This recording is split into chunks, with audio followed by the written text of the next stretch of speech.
This is the SWFT Zip moped-style, fat-tire, off-road electric bike. And this is an off-road beast. And I'm going to show you just how much of a beast it is when we ride it up a huge sand mountain here in just a few minutes to see if we can get to the top. I'm also going to be doing a full-speed brake test, both on the road and off the road, to see how well the brakes work and, well, if we slide out of control. Acceleration test, top speed test, and much, much more. We'll also find out what kind of range we get. So if you're looking for something you can ride both on the road and off the road, the SWFT Zip is something you definitely want to consider.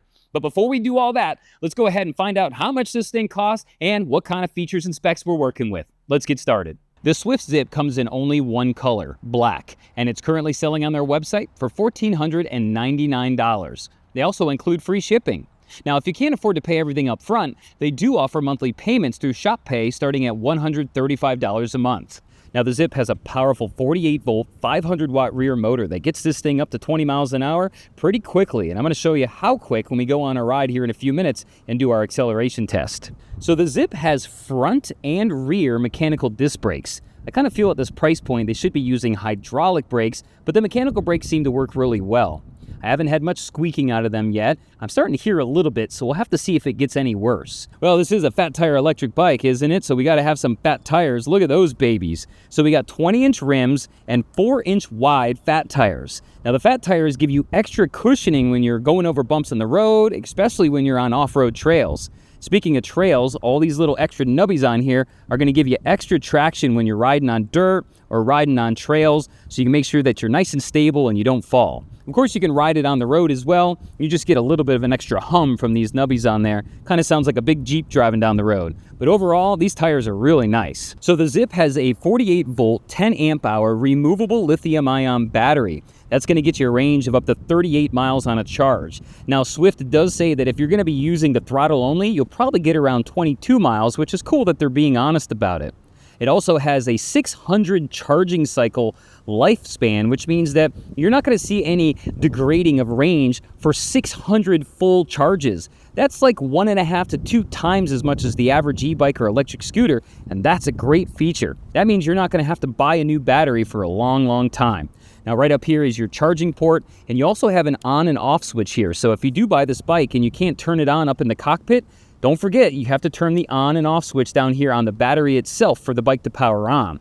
Now, let me show you how to remove it. So to remove the battery, it's pretty simple. They give you 2 keys included with it, so don't lose them. You're just going to turn the key and lift it and slide it right off of the frame. So you can see right here. Also, another cool feature I like is that it's got a battery indicator. So you can just push this little button here and see how much battery you have left at any time. Another great feature about the removable battery is that you could take this along with the charger inside, maybe the restaurant, or even your home, so that you don't have to bring the whole bike with you. And when you're all done charging it, you just put it right back on the frame like so, turn the key, and you're ready to ride. Now, the Zip does have a really nice Shimano 6-speed shifter with plenty of gears to give you resistance if you want to get some exercise when you're out riding on the bike. Now, there is one caveat that I want to tell you about when we go out on the ride, and that has to do with the top speed and pedaling and how they work together. So make sure you stick around so you can see what I'm talking about. Now, one of the features that I like here on the Zip is this front dual fork motorcycle style suspension. It reminds me of another bike that I reviewed recently called the Haidas B10. And when I was riding that bike at high speeds, it was so stable I was able to ride with just one hand. So we're going to have to see if that's the same situation here on the Zip.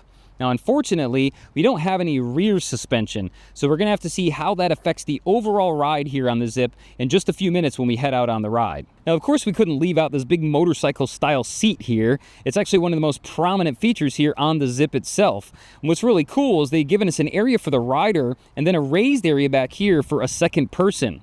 Now, it does look really nice and big and comfortable, doesn't it?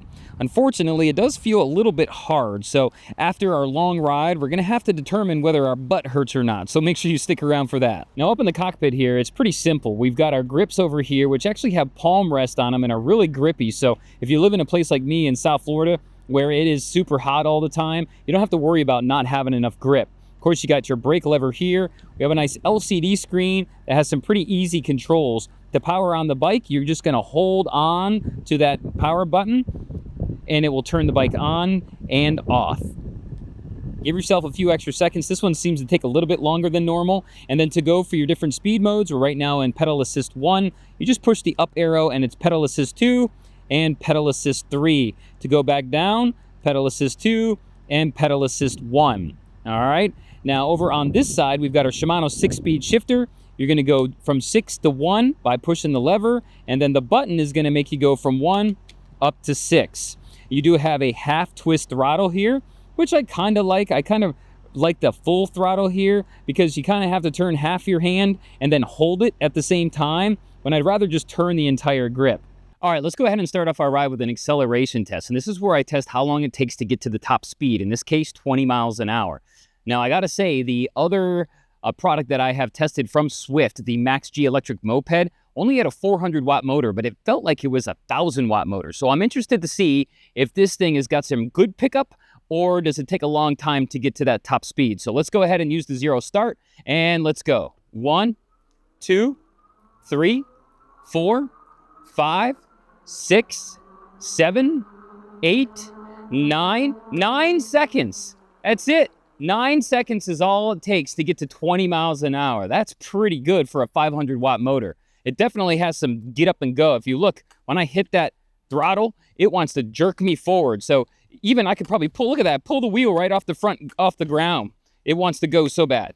So you can see this really has some torque in it. So let's do it again. Ready? Go. 1, 2, 3, 4, 5, 6, 7, 8, 9. There it is again, 9 seconds. So that's really good for the Zip to get to the top speed of 20 miles an hour. You're going to accelerate pretty quickly. Nice. Now, one thing that I have noticed about this e-bike is that the pedaling only gets you to around 16 miles an hour. I'm not sure if you can see that, but we're at 16 miles an hour with pedaling. Now, you can pedal extremely hard and maybe get to 17 if you're lucky, but if you use the throttle, you can get all the way up to that top speed of 20 miles an hour. So usually on other e-bikes that I've tested, no matter if you're pedaling or using the throttle, you can still get up to the same top speed. But it looks like on this one, they pretty much stop powering at around 16 miles an hour, unless you're really, really, really pumping hard, and then you might get 17 out of it. So that's a little bit different than what I've seen before on other e-bikes. All right, so now I want to go ahead and test the different speed modes. We're in speed mode 1 right now, and it looks like that it stopped helping me at about 8 miles an hour. So let's go to speed mode 2. Whoa, kicking the pants there. And we're getting about 12 miles an hour now in speed mode 2. And whoa, we'll go to speed mode 3. And it's giving us that same 16.6 miles an hour. And then, of course, if we use the throttle, we're going to get that full speed of 20 miles an hour. So there are your different speed modes and the speeds that you'll get up to with help from the motor. All right, so I told you we're going to do a full speed brake test. So let's go ahead and slam on the brakes and see what happens. Whoa. Well, that was pretty nice. Looks like that I probably stopped at about 25 feet. There was a little bit of a skid at the end, but overall it felt really controlled. Sometimes when you slam on the brakes on some of these disc brakes, it locks up the wheels and you can almost kind of skid out of control, but I didn't feel that here on the Zip. So a really good brake test. And like I said, I mean, maybe 30 feet or so, I was able to stop from 20 miles an hour. So if there's ever an emergency or anything like that, you shouldn't have any issues stopping really fast and also keeping control of the bike at the same time. All right, well, let's go ahead and test this thing off-road here. Doing some pedaling, speed mode 3. Seems to be doing okay. Suspension does help a little bit with some of the bumps. I'm doing the full 16 miles an hour. Let's go ahead and hit the throttle and see if we can get up to 20 and how that feels. Wow. 19.3, 19.9. Feels nice and grippy. I don't feel like I'm gonna slide out or anything, so the Zip is able to go off-road without any issues at all. Really nice. All right, so I see this little trail here. Let's do a little bit more off-roading and see how it handles these rocks. How about we do a brake test? I'm not going to do it at 20, but how about 15? Whoa. See? And we didn't even skid. We're slamming on the brakes at 15. So the brakes really do a good job of stopping us without making us feel like we're going out of control. So if you like to ride on off-road trails like this, Those knobby tires give you lots of grip, so I don't feel like I'm gonna fall. I mean, I'm riding on rocks and stuff too, so, you know, these can get kind of slippery at times. I'm on this grass or this hay, still feels nice and grippy. All right, let's go ahead and try another brake test, go. Whoa. All right, well, that time was a little bit different. I did skid sideways a little bit. As you can see, I was going straight on the trail, and now I'm a little bit sideways, but my front wheel kept grip. The back wheel is the one that slid out a little bit. So overall, even when you're off-road, I'd say the brakes do a good job. And those knobby tires also do a good job of keeping the grip when you're on stuff like this, because it can get really slippery. Now, so far, I've ridden about, I don't know, 8-9 miles on this thing. I got about a half a battery life left. And what I feared was after a few miles, my butt would start hurting because the seat is a little bit hard. And that seems to be the case right now. So my rear end is starting to get a little tired, and I might have to get off for a butt break here in just a few minutes. It's a nice big seat, but it's not the softest of seats. And after a few miles, your butt does hurt a little bit. So if there's something that I wish they could change, it would definitely be to make the seat a little bit more plush so it doesn't hurt your rear end after riding just a few miles. All right, so you see this big old pile of dirt right here? Well, there's a ramp that goes from over here all the way up to the top there where the dump trucks were going up and dumping dirt. And I'm at about half battery right now, and I'm wondering how far I can get up this hill with the Zip before it cuts out or before I stop. So let's go ahead and give it a try and see if we can get up this hill. This is some pretty soft dirt here, but let's go ahead and give it a try. Full throttle. Going up, going up, going up. So I was just talking to a guy who was up here looking for stuff, and I wasn't quite sure what he was looking for. And he said that South Florida used to be all underwater. Well, what he's finding over here is old fossilized bones and shark teeth. He just showed me a whole handful of shark teeth. And so now I think I got a new project over here where I could come over here and find shark teeth maybe 10 miles from the ocean in the middle of South Florida. He's finding shark teeth. It's just incredible. See if I can get up this dirt hill over here. Half battery, speed mode 3, full throttle. Can I get up? Can I get up? It's powering up, baby. It's powering up. Go, go, go, go, go, go, go. Oh, it's still going. It's still going. Can I get to the top? Can I get to the top? Yes. Wow. So that's a perfect example of what they're digging. They're digging these big lakes in here because they're going to be putting a whole bunch of houses in here. And all of this dirt right here comes from in there. And we're talking, I don't know, maybe 80 to 100 feet deep. They're digging really deep. And so all of this stuff has got, I guess, shark teeth and fossilized bones from the Ice Age is what he was saying. And so he was out here looking for bones and things like that, which I never knew even existed. So you can see some of the shells here. These are all shells from the water. As you can see, look, this is a shell that you would normally find at the ocean. And it's right here in this pile of dirt. That's just cool as can be. Wow. All right, let's see if we can get down this thing.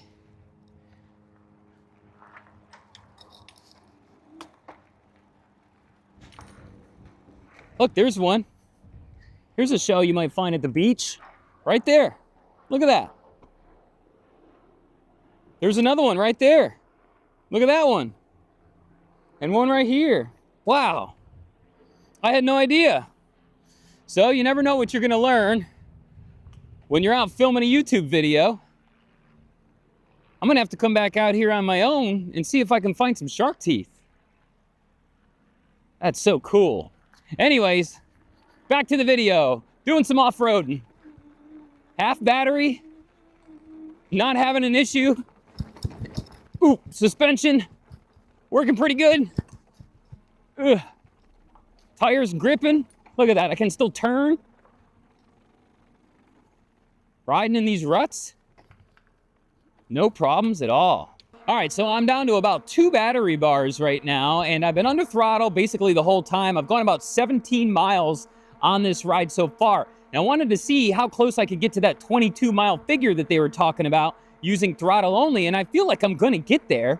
I might not get all the way there, but I think the battery will last, being that I still have 2 miles or 2 battery bars left, and I'm at 17 miles, so that's pretty good. Well, on today's ride, I was able to get this thing to 20 miles on a charge, and I still have 2 battery bars left, and that falls right in line with what Swift was saying, 22 miles if you're using the throttle only, and that's basically what I did 99% of the time today.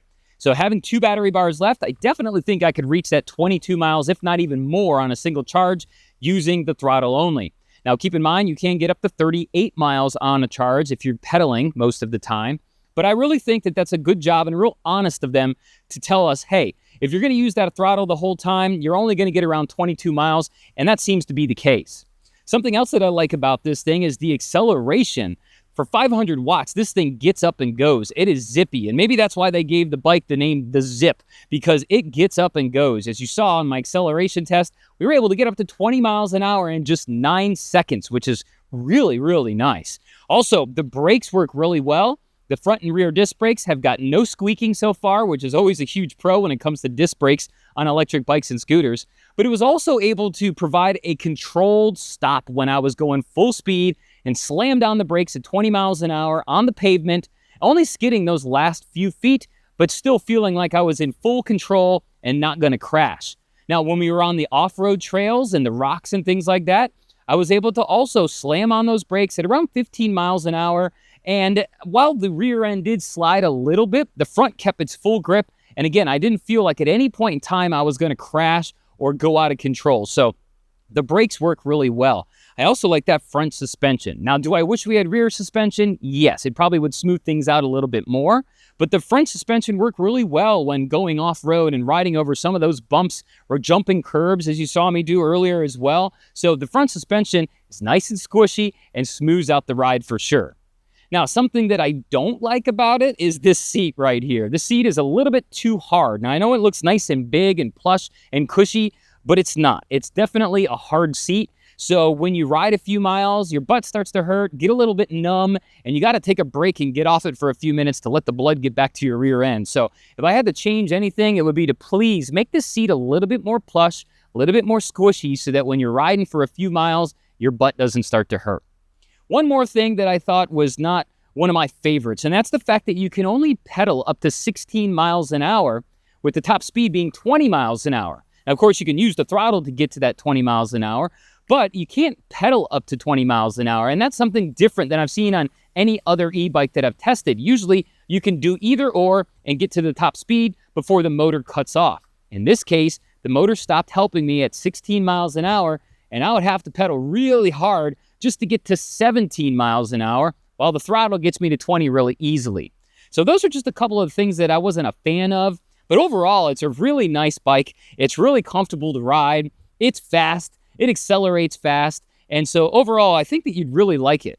Now, it sells online for $1,499 on the Swift website, unless they put it on sale. And I'll go ahead and leave a link down below for you if you want to purchase one of these guys. Also, if you have any questions or comments about the Zip, please go ahead and leave them in the comments, and I'll be happy to answer them for you. Well, I had a lot of fun today. I hope you did too. Thanks so much for joining me for the Swift Zip motorcycle style electric bike and Hobart Reviews. My name is Hobart. Thanks for joining me. Have a great rest of your day and safe riding.